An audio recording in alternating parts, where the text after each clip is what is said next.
Happy New Year and good evening, Bahamas. I'm Christina McNeil and this is MB12 for Tuesday, January 1st, 2013, broadcasting from the Cable 12 studios on Robinson Road.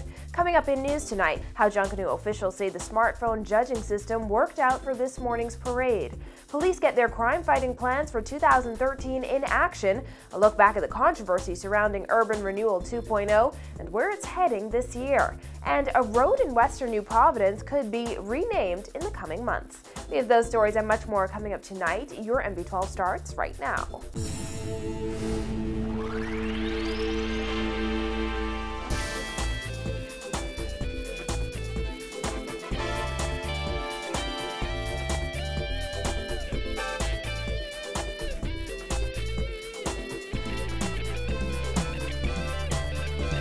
Thanks for joining us.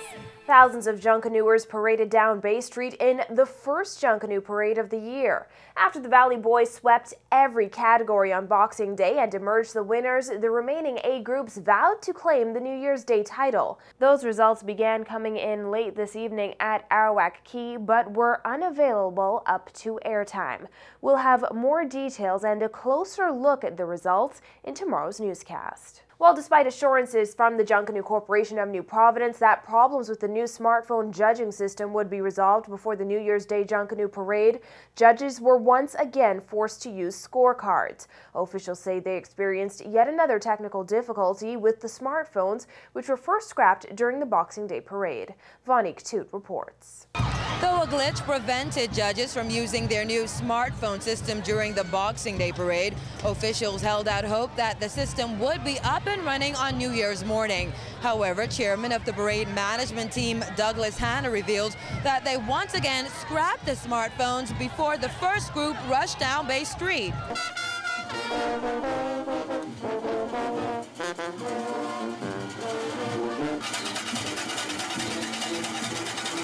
The Valley Boys was the first Junkanoo group to burst out of the gate on New Year's morning. However, Hannah says yet another glitch forced the PMT to revert to scorecards before the Category A group appeared at 2 this morning. Shortly before the parade started, the phones were just about ready, but because of technical difficulties, we decided not to confuse the scores, not to confuse the judges. We want to go to scorecards that we were sure of, so we can ensure that we get this parade scored properly and we get it finished in time so that we'll be able to announce the scores in time this evening. Officials said they were not able to use the smartphones during the Boxing Day parade because they received codes needed to operate the phones minutes before that parade started. This time around, Hannah says it was a bigger issue. Nothing to do with entering the scores. The judges were ready. We did a lot of simulations for it. But the whole technical issues with the telephones itself, nothing to do with human and trying to enter it. While some groups questioned the integrity of the scoring system last week as a result of problems with those smartphones, the PMT chairman assured Junkanooers that New Year's parade scores would be accurate. As Boxing Day, although they had some concerns, the scores were correct because all of the scores that we got from Boxing Day came from the actual scorecards, and they can see them. They will see them, some of the groups will protest, so they will actually see the scorecards. The same thing this morning. We usually actually hard copy scorecards, so they will be able to see the evidence. But there won't be any issues unless something happens unforeseen. But we are ready because the scores have been, the tally room, all the scores are now going into the tally room. We have the runners again, and they're taking the scores in tally room. All the scores are getting on time. As soon as a group has passed East Street, the scores goes in because the judges should have been completed their scoring at that time. So we are pretty good. Chairman of the Junkanoo Corporation of New Providence, Silbert Ferguson, was among those who had expressed concern over the scoring system following the Boxing Day parade. However, he agrees with the PMT's decision to scrap smartphones this morning. Once the PMT makes a decision on the route, we just wanted to gather data to make sure that we're moving in the right direction. And so, once we get back to get next year started, which is tomorrow, we'll start to get some real work done on it to make sure we're able to change the way we do things. Though the new system did not work out, PMT officials say they hope to use smartphones or perhaps tablets next Junkanoo season. Reporting for MB12, I'm Vonique Toot. Thousands may have turned out for the New Year's Day parade this morning. However, the bleachers weren't nearly as full as they were last week for the Boxing Day parade.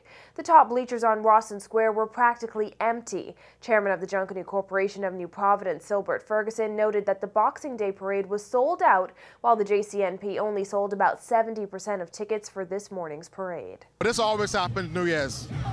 Church and parties, and the bleachers are slow getting filled. As you can see, Rawson Square North, we have a lot of seats to the top. We've been encouraging our fans to come out, but New Year's has always been like this. Thanks for the seats down Bay, and here to the south, they're basically jam-packed. Ferguson says the JCNP is considering introducing some incentives to improve the New Year's Day parade turnout. It's a mindset. Today I cannot tell you the amount of seats we sold in the last day. It is incredible that we wait for the last minute. So what we'll do is try a little something next year. We'll tell everybody who purchased a New Year's Day ticket before December 1st, you'll get a 10% discount. And we'll see if that works. Prime Minister Perry Christie also acknowledged the less than stellar turnout. He says he is also becoming increasingly concerned about the size of Junkanoo groups. When the back of the group was coming to Rawson Square, the front of the group was in Elizabeth Avenue. It's just incredibly large. It appears to be 1,500 to 2,000 people involved in these groups now. My sense is that we have to examine Junkanoo now for the size of the groups, the routes we're using. These are matters that I think are becoming a tremendous concern. Bahamians weren't just riveted by the thousands of Junkanooers rushing down Bay Street, but also the famous faces on the bleachers. NBA star turned actor Rick Fox, NFL star Chad Ochocinco, and Olympian Demetrius Pinder were also in the stands, cheering on their favorite Junkanoo groups. Fox, who is in town with his family until the end of the week, told MB12 he was happy to bring in the new year in the place he's proud to call home. This is home. That's home. My dad, my family, the holidays, tonight.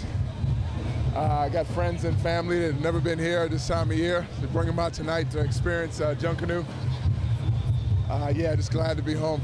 Just checking in with people I've known for years and just paying my respects to certain individuals and be willing to share those upcoming business ventures in the future. Just a few seats down, NFL star Chad Ochocinco was enjoying his first Junkanoo parade in the Bahamas. I had to take some time off this year from work and come out here and experience what it's like to see what the real Junkanoo is like, man. It's been unbelievable, man. The Valley Boys, the Saxons, the Roots. It's been really nice. I don't care where anybody else might have spent their New Year's until you spent the New Year's here in the Bahamas to see the Junkanoo, you haven't brung it in right. So based on what you've seen, which group are you pulling for? Everybody. I'm not going to pick a favorite, but I'm going to say one thing. The dancer from the Roots and the young lady stole the show. Meantime, the Bahamas' very own Golden Knight, Demetrius Pinder, took the time out from training for July's World Outdoor Games to enjoy the country's premier cultural art form. Well, track and field, you never relax because you always got to watch what you eat even after, you don't want to gain too much weight. So there's always something you got to do, to stay prepared as an athlete on the whole. So it's never really a relaxed time, but I mean, the time that we get too relaxed, it's always good.